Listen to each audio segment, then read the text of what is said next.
Very. Hiranyavarnam harinim suvarna rajatasrajam chandram hiranmayim lakshmim jatavedo ma'avah. So the Sri Suktam,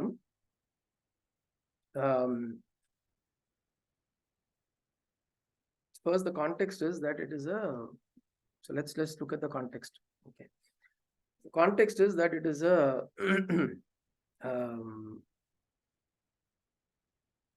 it is a Vedic chant. It is a Vedic chant that appears in the Rig Veda. It actually appears in a couple of other Vedas, in Yajur Veda also, and which is why you will see differences. First 15, usually the first 15 verses don't change. They are usually similar wherever you see. You'll see that. Adukappuram, there'll be a lot of additions, there'll be differences, all of that. So what you see in the text I've sent, the first 15, when you compare in most of the renditions, it is the same. Adukappuram, now what I've done is I've put Phalashruti, just a few shlokas as Phalashruti. Because what happens is, the way Sri Suktam is constructed is, it has these initial 15 shloka verses, and then some Sri Suktam renditions go up to 30 verses, 25 verses, 28 verses, 30 verses, and so on and so forth. So those are many verses where we seek what we want. Okay, it's like the difference between Namakam and Chamakam. Namakam is you're praising. Chamakam, you're seeking, you're asking. Shancha me mayascha me no kamascha me somanasascha me bhadrancha me vashyascha me kshemascha me. So you're asking various things. Chame, may it be added unto me. May it be added to me. That சொல்லுவா முன்னாடி வந்துட்டான்னா how to react, what to ask for. Nothing. Chamakam. Start telling Chamakam everything in the world. Chamakamla வந்துடுறது, இது வேணும், அது வேணும், அது வேணும்னு. So Namakam raise இல்லையோ Chamakam வந்து learn பண்ணிக்கணும் அப்படிம்பா. True. So the thing with the asking is one of the things that my guru always says. In asking, it is very difficult for you to ask everything that you want. You'll never be able to ask everything that you want and everything that you could possibly want, because asking is always at the time you're asking what is your want and needs is very limited to that time and space. What you would want to ask in the future or what you would want to ask later, you would never be able to anticipate it now, and hence your asking will always be limited. And you'll always be left with a lot more to ask, right? So which is why the Phalashruti, so a lot of those things we in the regular chanting, if you are able to do the first 15 stotras or the verses of the Sri Suktam, generally that is auspiciousness, that is Mangalam, that is Sri. The remaining, if there is interest, one can pick it up and learn those to seek or ask, because it asks for cow, it asks for dharam, dhanyam, and several other things, right? So usually this is what we look at, the focus of the 15, because this is where we want to understand. Of course, by means of praising, we are praising Lakshmi or Shrihi. By means of praising, we are also trying to understand the meaning behind those words with which we are praising, and we are slowly trying to connect that meaning and the word, that sense, that understanding. We're trying to bring it back within and trying to experience that truth and that understanding within. This is the whole idea of, even the praise is on the outside, it has to like boomerang back inwards. The boomerang back inwards of the praise is important, because eventually one must realize that the praise is not to some entity on the outside. The praise is essentially glorifying that which is within, always ever shining, which is within us, always shining. We are glorifying that so that we are able to experience it. that which is highlighted is what you would experience. Oh, torch, if I'm going to hit light on something, my focus goes on to it. Right? If I want to look at something with attention, I want to put maximum light on that spot. So in the same way, when you put maximum light on within yourself, you glorify within yourself, your attention will automatically go within. If you glorify, if you think constantly and glorify on the outside, our attention will always be on the outside. There is a Devi sitting there who has to give me this, who has to do this. I have to hold her feet, and then she'll give me this, that, and the other. So this whole engagement will be transactional on the outside. So we bring that attention inside. So you shine the torch inwards. You glorify it within you. That mangalam, that auspiciousness, that glory is within. The more we do that, it's more, it is like the torch shining within. So when you shine the torch within, you pay attention to that which is within. So Sri Suktam is essentially that particular aspect of the divine, which is not essentially masculine, male or female. Okay, this is an important aspect. As we go into the verses, we will recognize this. It is not male or female. Shri is not female. It's not like Purusha Suktam and Shri Suktam are male and female, right? We are not talking about male and female. We are talking about the masculine and the feminine. The feminine is accentuated here. In the form of Shri, feminine aspects are accentuated. Okay, but she, that feminine or Shri or Devi or Parashakti, that Parashakti is in itself complete. It is not that it requires a masculine to complete this. No. Masculine and feminine are two polarities of the same truth. And the same truth can be accessed through either masculine or the feminine paths. When we look at Shri, Shri Yantra, Shri Vidya, Shri Upasana, Devi Upasana, when we do that, we are accessing the same truth through the feminine aspect, which means you are highlighting and accentuating those aspects which are feminine, not female. It's not gender. Okay. Now, when we go into the verses, we will notice that how she herself, Shri means Shri, Shri or this Parashakti or this entity that we are wanting, Lakshmi, Mahalakshmi, that we are wanting to invite, how that entity represents both the masculine and the feminine equally, and how both, when we are equally recognizing the importance of both within us, then the invocation of Lakshmi happens within. Okay, so Sri Suktam is essentially, as I said, it's a Vedic chant. It is usually chanted at any occasions, in fact, if you just want to purify your space, suppose you're going into a house, you don't know any other chants, you can play or chant Sri Suktam, good enough. You use a cup of water, chant Sri Suktam, charge the water, use the water, and do Prokshanam everywhere. Sufficient.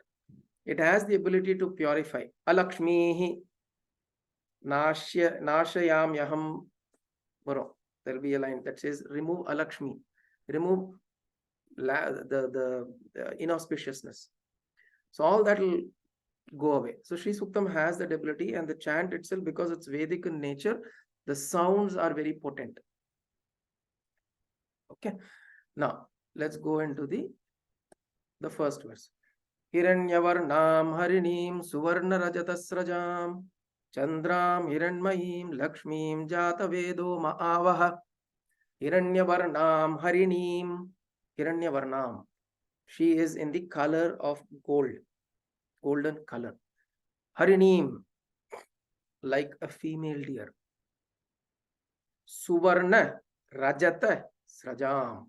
So she is wearing a garland of Suvarna, which is gold, and Rajata, which is silver, gold and silver. Okay. Now, if you want to just look at the physical description of this shloka or the verse, she is essentially golden color, looking beautiful like a female deer. Why a female deer, Harini? Is because even in Saundara Lahari, we saw how the eyes are the eyes of a beaut of mother is compared to the eyes of a deer. What is that verse?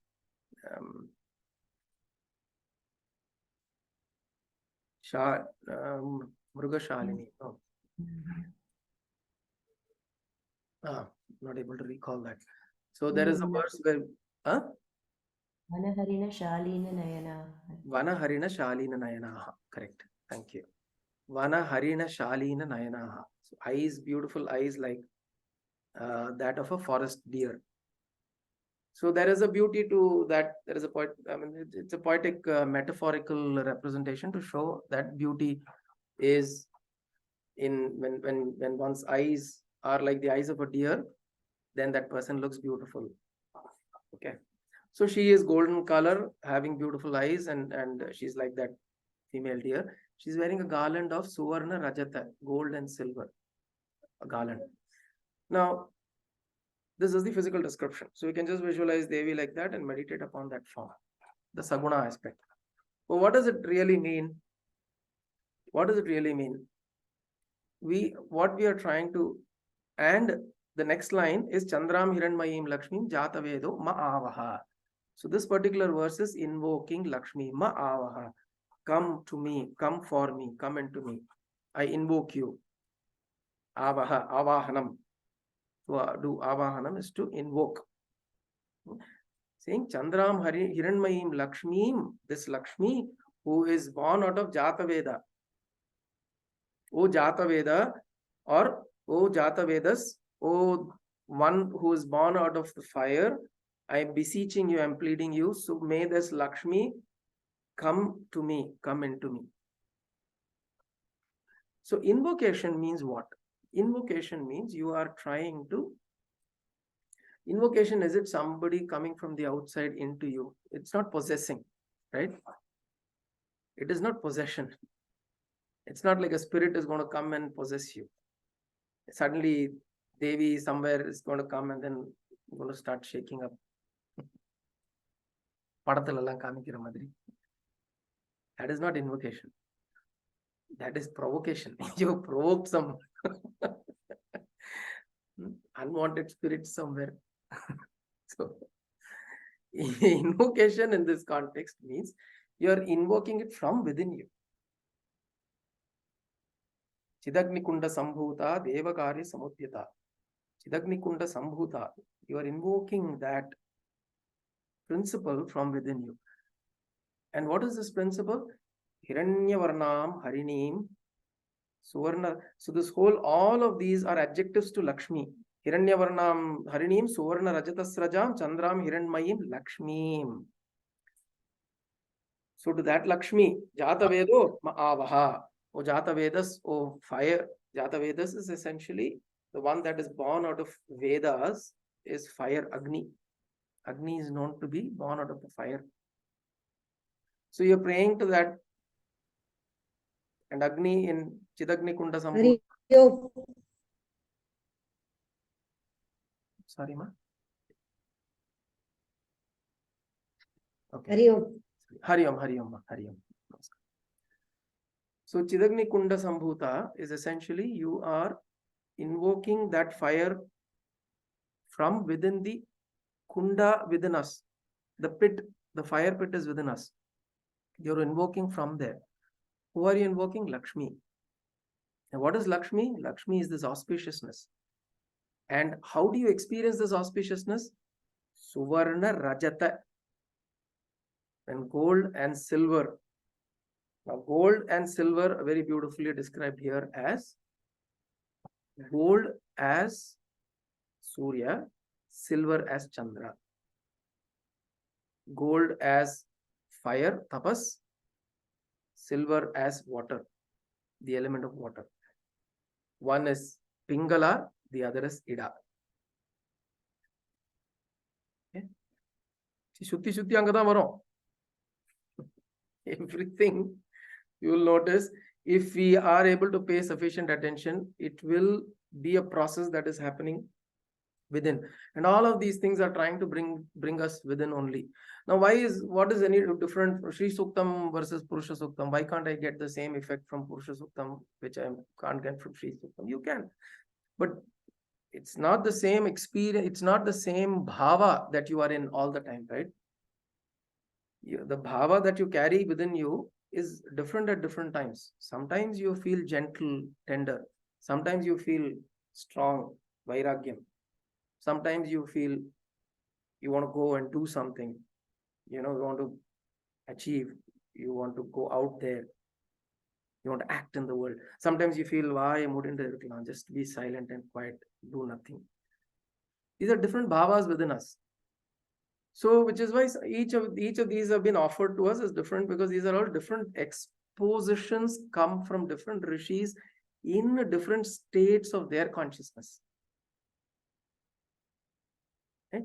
When they are in different states of consciousness, these were revealed to them, and what we are trying to do is we are trying to hold on to this, the revelation, and trying to achieve that state of consciousness. We are trying to reverse engineer the whole thing. We are trying to work backwards.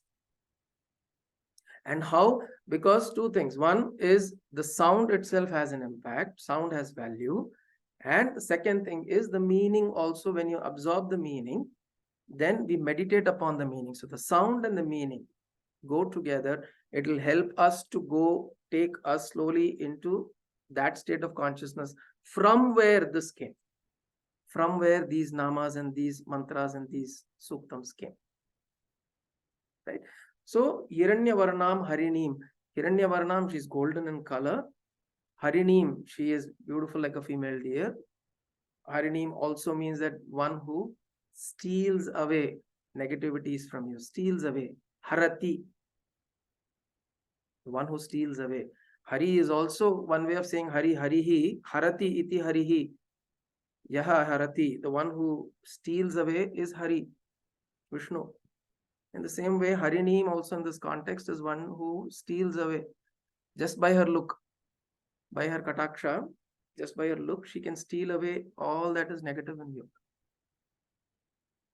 Suvarna Rajatas Rajam. She's got a garland which is representation of both the Ida and the Pingala, and she creates that balance within. And when that balance is created within us, when we are able to bring ourselves into that balance between Ida and Pingala, then she is born from within us. Jata Vedo Ma'avaha. Then I invoke you from that fire of understanding, fire of knowledge that is within me, the Chit Agni. From that Chit Agni, when I bring myself from the dualities, withdraw myself from the duality, Pratyahara. When you do Pratyahara, then I do Dharana Dhyana Samadhi. So first is Pratyahara. I bring myself from the duality of the outside within myself, and then I balance the energies within me between the two dualities, polarities of male and female, positive, negative, whatever, male and female, the Ida and the Pingala, the Surya and the Chandra. Then she is invoked, she is born from within me. Right? So this is the first invocation that I am doing towards her. Hiranyavarnam Harinim Suvarna Rajatas Rajam Chandram Hiranmayim Lakshmim Jata Vedo Ma'avaha. Tam Ma'avaha Jata Vedo Lakshmi Manapagamini Yasyam Hiranyam Vindeyam Gama Ashwam Purushan Aham. So now I'm continuing to say to that Lakshmi who I'm invoking from the sacrificial fire, to this Agni within me, may it not go away. May she not go away. May it not go away. May that auspiciousness not go away. The first step is you invoke. You're invoking. We invoke that beautiful feeling within us. But the moment somebody turns off the fan, AC switch off pantan, poche the feeling. So, no, because it's true, right? You're sitting nicely, very beautifully, nice, air conditioned or good environment, good weather, and suddenly kosu and the fan off, pantu tayarona. All that feeling is gone instantly. So may it not go away. May that feeling not go away. May it remain. Anapagamini, Lakshmi, Anapagamini. Lakshmi, Anapagamini means do not go away, O Lakshmi. Now that you have arisen within me from that fire, from the Jata Vedas, now you have come to life. May you not go away. And Yasyam Hiranyam Vindeyam Gama Ashwam Purushan Aham. So by achieving who, see, look at these are all adjectives to that Lakshmi. Which Lakshmi am I talking about? By that Lakshmi, by obtaining whom I will obtain cows, horses, and subjects, people. This is my property, this is my wealth, right? What is my wealth? My wealth, cow. Cows mean what? Cows essentially mean your, in a lot of ways, cows at a certain point in time was your means of livelihood, right? Your ability to live off a farm or in an agrarian society, cows are critical, cows are important. So cows are means of livelihood. So you get prosperity through cows. You get mobility through horses, right? Which means you grow, you're mobile, you move about, you grow. Horses and subjects, Purushan. Subjects means people. So if you're talking about, if your king is looking for this, your king is looking for good subjects, good people to be in his kingdom. But for us, it will be people around me, my friends, my relatives, my work employees, the society that I live, my neighbors, wherever I go around. The people that come around, I want these to be obtained when I obtain this Lakshmi. So it is that Lakshmi that I'm seeking out to. The Lakshmi that I'm seeking out to is one who's going to offer me all this in the form of prosperity, in the form of wealth. Okay.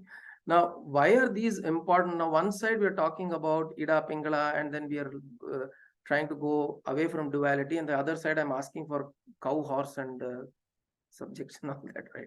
It almost seems contradicting, right? Because on one side I'm trying to say I pull out from duality. The moment I pull out from duality, why will I ask these things? Right? Because these are all experiences in duality. I have no experience. I don't want to experience it. I'm fine. I'm settled within myself and I'm all by myself. But the very important thing, as my guru always says, always remember that even if you are spiritual sadhaka of the highest order, or if you're spiritual or a realized person, you need to eat. You need to lie down to sleep. You need clothing. You need to walk about. You need to depend on the society that you're living in. Blessed and rare are those few who are living in complete isolation. Complete isolation of they live in the Himalayas, they live in the in caves and complete isolation from society. For such people, this is possibly suitable, right? It might be meaningful for such people to be able to be in such isolation, and then you say that I don't need anything, then I'm fine. And even such people, there are many aghoris who do sadhana in Kedarnath during the winters. Okay. They do ghor tapasya during winters. Winters, Kedarnath is closed. Not many people go there. It is closed. But that is the time when some of these Aghori sadhus go there and meditate. But they also need something. Even if they come out of their sadhana once in a month, once in 2 months, they need something to keep their body alive. So Indian government has organized some troopers and some military staff to go and offer them food and provide them food. Right? Vedanta and Vyavaharam, we should not get mixed up. Vedanta is Vedanta is here, correct. Vyavahara is here in your hands and legs. Exactly. Correct. So which is why the first loka and the next one is not in contradiction. So we are saying I am consolidating myself and I am not letting myself dissipate or distracted. But at the same time, I am also seeking, oh mother, take care of me so that I may pursue my journey, my spiritual journey. So this is something that we have to be very careful. We don't need to go to extremes. This again, we have spoken earlier also. We shouldn't go extremes. We shouldn't say that, oh, if somebody is on the spiritual level, then why are you asking for money? Why are you asking for rasagolla?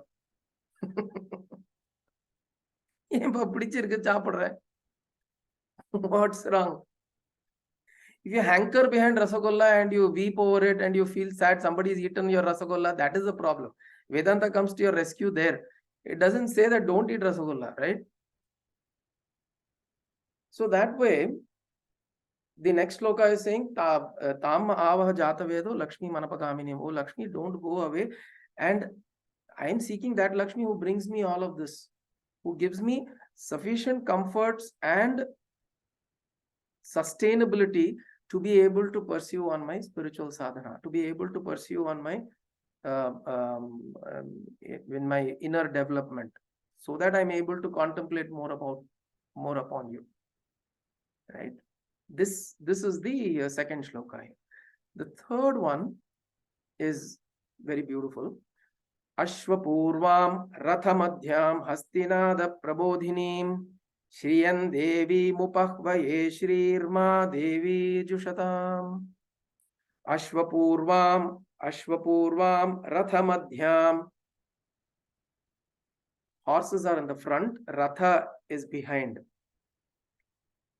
Anytime, whenever there is a reference to Ashwa and Ratha, we should always bring our thoughts to body and senses.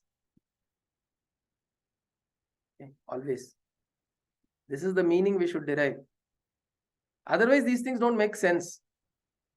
Right? If you're reading this 5,000 years ago, 3,000, 2,000 years ago, maybe Ashwapura, Rathamadhyana, okay, Kudurella, okay, my chariot and Yosik, I can think about things like that. Right? That time you had how many? Maybe you had 2 horses, 3 horses. Now we have 500 horsepower cars. Allah.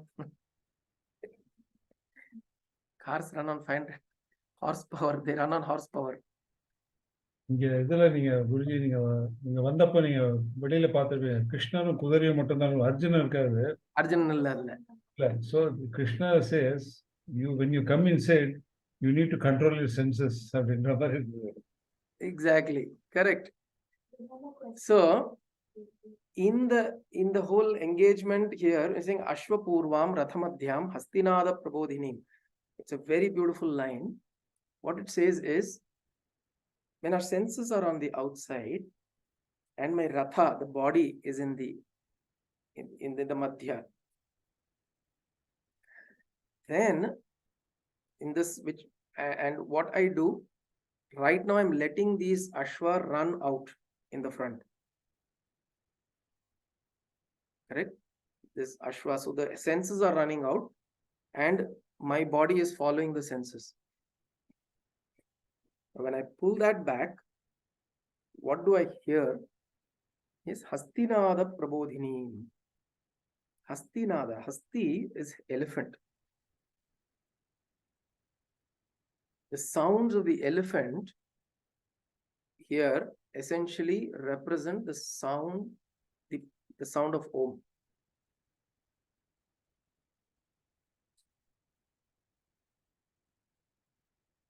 So the elephants are the ones that make the high maximum sound in a war field. If you notice, of course, the trumpets, I'm talking about natural sounds. The most far resounding sound is that of an elephant. And when the elephant sound is heard, then you know there's a pretty large army that is coming. Kudra satham kettalam,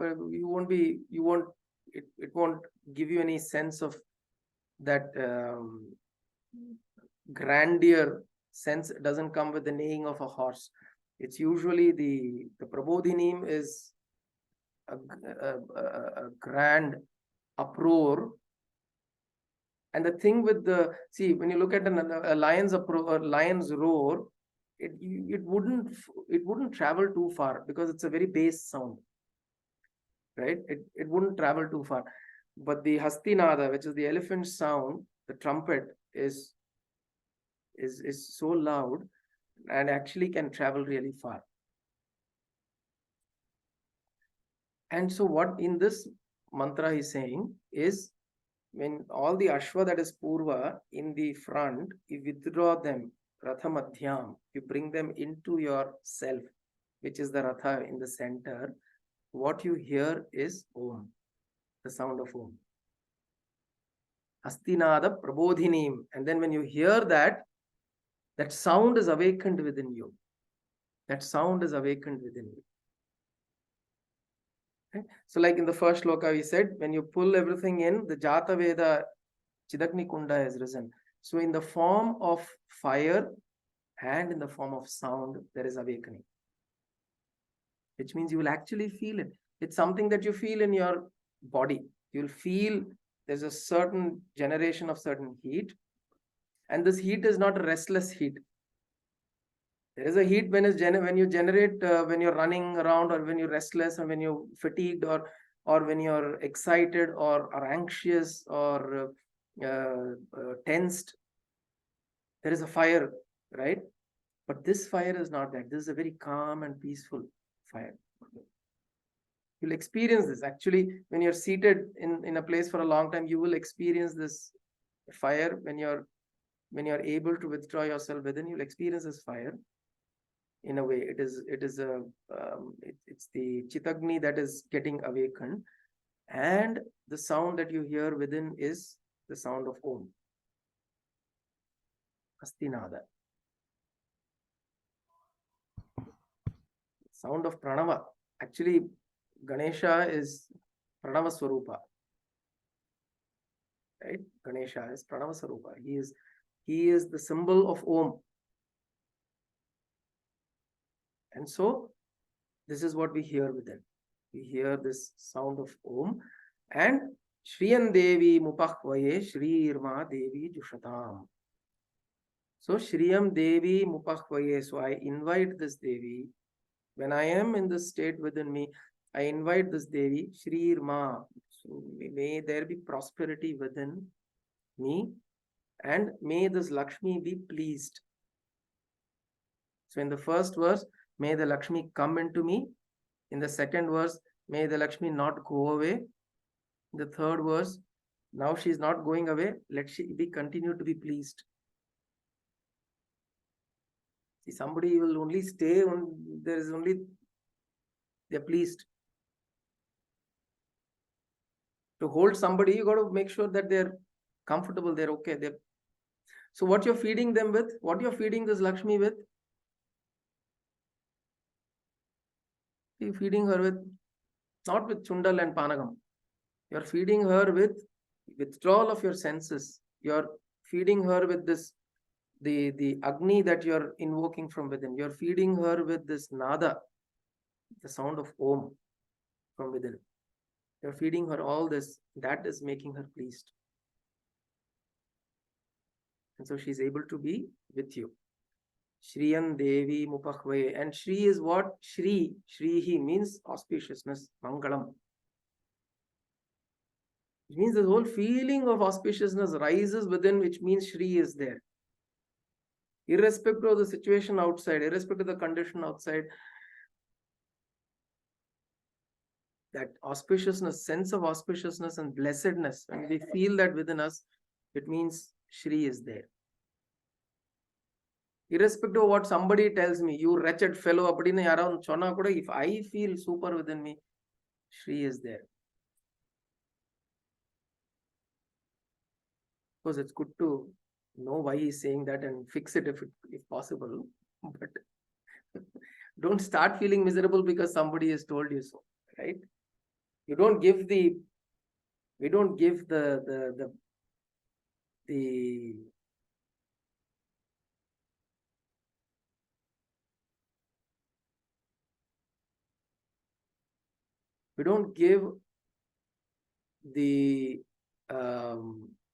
ability for somebody else to define who I am. Right? I'm not giving the ability. I'm not giving him the opportunity to define who I am. This is so my definition comes from my association within myself. So I withdraw, then I invoke Lakshmi, Shri. I make sure she doesn't go away, and then I appease her. I make sure she stays. Kam sosmitam hiranya prakaram ardram jwalantim triptam tarpayantim padme sthitam padmavarnam tamiho pahvaye shriyam. Kam sosmitam, the one who has this beautiful smile. Sa asmitam, so that she has that beautiful smile. Hiranya prakaram ardram jwalantim. So she's sitting in a golden enclosure. The Rishi is giving us visualizations of golden, because gold at a particular time was the most precious metal that one will seek. If anybody wants, is you will want gold. Right? At the time you will look for gold, because gold represented wealth, represented prosperity, represented well-being, represented all of that. So this Devi, who's herself gold in color, right?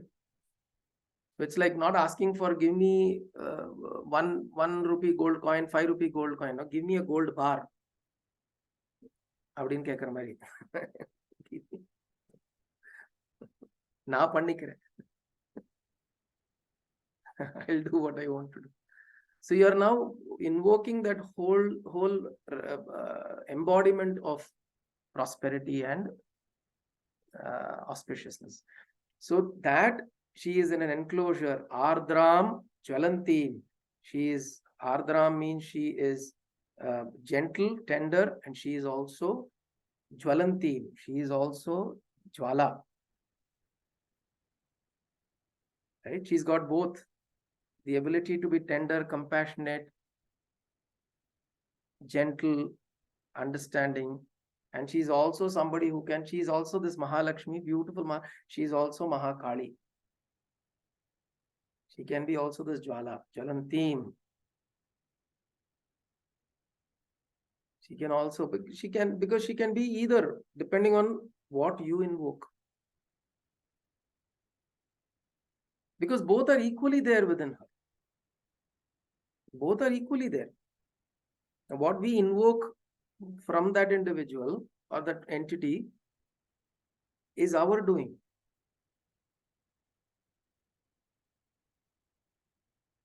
Is it dependent on bhava? Huh? Does it depend on our bhava? Correct. It depends on the bhava in which we approach. That is one. And also in the way our intentions are. So if my intentions sway, get distracted, and we are praying to her, then she will come on hard. If I say just as a sweet talk, I keep saying that, I want Devi, I want Mother, I want you, your blessing, your grace. but I don't have the necessary anushtana. And if I go and do reckless things, then she will come hard. Because you're invoking me, I can't just go away. You've invoked me, I'll have to do something. I'll do whatever is best for you. Now, at that time, the best may mean that I have to hack you down. I have to beat you. Because you've created that situation, so I'll have to beat you there. And I can also be this tender, gentle mother. Ardram. Ardra also means water. So she is water and fire. Again, see, look at this. Ida, Pingala, both are coming there. Suvarna, Rajata, gold, silver. This whole, if you see the first few verses, it is showing that contrast, continues to show that contrast between both the aspects. But she is an embodiment of both, depending on what you want to derive out of her. But at the same time, we also go to her saying, I don't want either. I want the balance of both. I want to balance both so that I remain centered. I remain centered. Kam sosmitam hiranya prakaram adran jwalantim triptam tarpayantim. So by praising her, she remains satisfied. By approaching her in this way, by doing tarpana to her. Tarpana means by offering my worshipping attitude, my bhakti, my ahambhava. By offering all that, I make her triptam. Padme sthitam padmavarnam. She is sitting right in the center of the lotus. Padme sthitam padmavarnam tam iha upahvaye shriyam. So, Padme sthitam. What is this lotus? Lotus, wherever you talk about Lakshmi or Devi, there will be a lotus. And that lotus will be, there'll be a pond or a lake, there'll be a lot of leaves. This is the visual imagery that you get, a lot of leaves here and there, and then you'll have beautiful lotus, and then she'll be sitting right on top of it. Right? So what it means is when she comes, there is a complete blossoming of consciousness that occurs. Or which means the blossoming of consciousness experienced is Shrihi. Whenever there is a blossoming of consciousness at whatever level, even if it's at Mooladhara or Sahasrara, wherever, in whatever parts of our chakras, wherever there is a little bit of blossoming or understanding, there is auspiciousness. To that effect, there is auspiciousness. To that effect, that blossoming is represented by lotus, and Shri is available there. When I become a little more understanding, when I become a little more caring, when I become a little more, I get less afflicted by the world, when I get a little more dispassionate about things, when I become less attached and entangled in things, these are all blossoming of understanding, jnana, bhakti, vairagya, viveka, all these are blossoming. And as there is blossoming, imagine wherever there's blossoming, Lakshmi is coming and sitting there, means there is auspiciousness there. To that extent, there is auspiciousness, there is mangalam. Padme sthitam padmavarnam. She is the color of the lotus. Color of the lotus, why? Because if you notice, the lotuses are different colors in different chakras, in the different psychic centers. They're different colors. To that extent, Lakshmi is of that color, that lotus color. There is auspiciousness in that. If the lotus is red in color, that Lakshmi there, the auspiciousness red in color. If it is white in color, white in color. Green, green. So which means lotus blossoming is the representation of blossoming of our understanding or consciousness. Lakshmi there is the representation of auspiciousness that is associated with that understanding. So whenever there is understanding, there is also auspiciousness. Auspiciousness means there is no conflict. Auspiciousness means there is no conflict. That is what auspiciousness means. There is, you feel fulfilled. To that extent, when there is understanding, there is complete fulfillment. Then the last verse, Chandram prabhasam yashasa jwalantin shriyan loke deva jushtam udaram. Padminimim Sharanamaham Prapadye Alakshmirme Nashyatam Tvam Vrine. 5 more minutes. We'll close. Chandram Prabhasam Yashasa Jwalantim Shriyan Loke Deva Jushtam Udara. So she is brilliant, shining like this moon, splendorous, shining this moon, and whose glory is sung by even the Devatas. Even the Devas sing her glories. Okay. They worshipped by the Devas. The embodiment of Shri, she is the in this world, Loke, Deva Jushtam Udaram, the Devatas and the noble ones, which means the amongst living beings, if you consider the Devas and the Rishis and the Munis and all of them as slightly higher than the other beings, those beings are also worshipping her. She's splendor, because of her splendor that she carries. Mukunda Brahmendra Sputa Makuta Nirajita Padam. These are right, Bhavani Tvam Dase. Mukunda Brahmendra Sputa Makuta Nirajita Padam. So they bow down, all this Brahma, Indra, Shiva, Rudra, all of them bow down. All the Devatas bow down to her in worshipful attitude so that they are able to experience her glory. If you want to understand somebody's greatness, you have to submit yourself to them. Correct or not? Even in worldly matters, if you want to understand what Warren Buffett is, those who have heard of Warren Buffett, the industrialist, he's considered to be the richest, one of the richest guys, and he's considered to be an extremely sensible investor. So if you want to understand how he works, his greatness is, if you want to understand, you have to go in worshipful or in submission, attitude of submission to him. Right?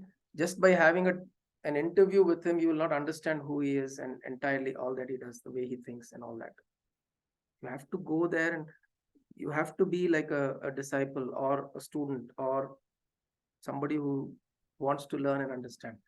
So that worshipful attitude, that submission is important so that you understand the glory. So if you didn't understand any of this that has been said, the Rishi is saying, the Rishi of the Suktam is saying, if you didn't understand all these, because I'm talking the glories of Mahalakshmi and Devi, is because you don't carry this Deva Jushtam Udaram. The Devatas and the Udara, they are all carrying this worshipful attitude. You also develop this. Then you will understand her Prabhasam, Yashasa Jwalanti. The glorious glory of Devi or Mother is understood only when we take that position of being submissive. Or submissive doesn't mean submissive doesn't mean that you are becoming weak. Submission is in your heart. You are bowing down to that greater entity that is there. Just telling somebody the other day, these days somehow kids have not developed the attitude of bowing down to elders and touching their feet.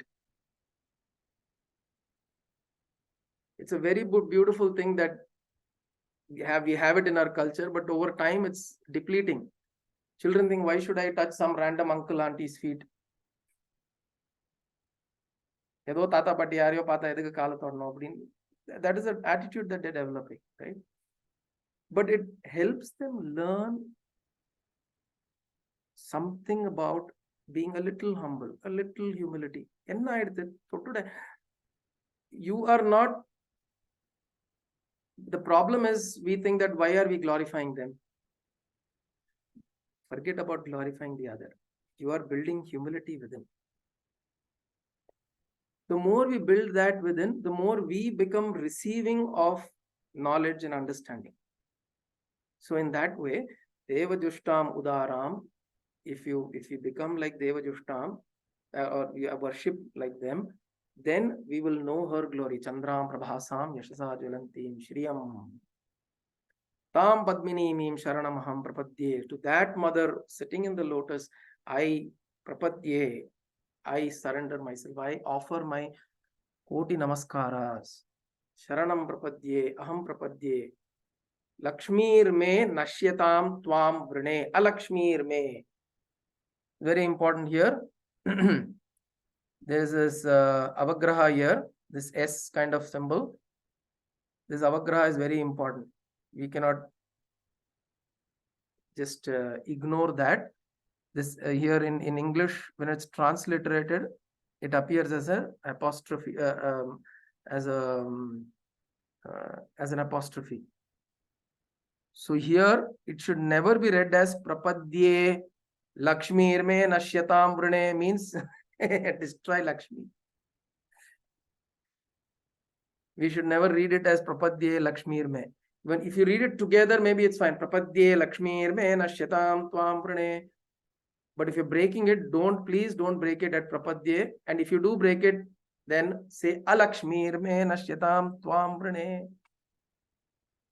Tam Padmini Mim Sharanamaham Prapadye Alakshmir me Nashyatam Tvam Vrine. So by your grace, may Alakshmi be destroyed. Alakshmi is what we spoke about Alakshmi during Ashtapasha, Ashtalakshmi and Ashtapasha. The Ashtapashas are the Alakshmi. Those are inauspiciousness. We'll talk about it in the subsequent shloka. There's another verse that will also talk about it.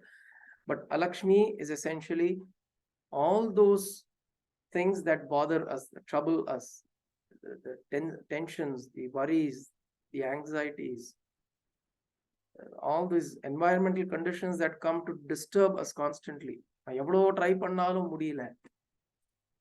Alakshmi. How much ever I try, I'm not able to spend time in solitude, in dhyana, in Bhagavad Seva or in Nama Sankirtanam. These are all Alakshmi. So we are praying to her to remove all this. Tam Padmini Mim, which means being in that lotus, remove Alakshmi. Which means if she's coming in the lotus and there is a lotus that's blossomed already, it means Alakshmi is gone. What you're praying her is saying that please come so that Alakshmi may go. Please blossom in my understanding. Please blossom in my recognition of that beauty within. Right? Chandram Prabhasam Yashasa Jvalantin Shriyam Loke Devajushtam Udaram Tam Padmini Mim Sharanamaham Sharanam Aham Prapadye Alakshmir me Nashyatam Tvam Vrine. By your grace, O Mother, when you come and your auspiciousness enters my heart, when it blossoms in my heart, then Alakshmi will automatically go away. I don't need to specifically send her out. She will automatically go away. So those are the first 5 verses. So we'll have to, again, invocation happens within. We'll just chant this once more, the 5 shlokas, and then we'll close. Om Hiranyavarnam Harinim Suvarna Rajatasrajam Chandram Hiranmayim Lakshmim Jatavedo Maavaha Tam Maavaha Jatavedo Lakshmi Manapagamini Yasyam Hiranyam Vindeyam Gamashvam Purushanaham Ashwapurvam Rathamadhyam Hastinada Prabodhinim Shriyan Devi Mupahvaye Shrirma Devi Irjushadam Tam Sosmitam Hiranya Prakaram Ardram Jvalantim Triptam Tarpayantim Padme Stitam Padmavarnam Tamiho Pahvaye Shriyam Chandram Prabhasam Yashasa Jvalantim Shriyan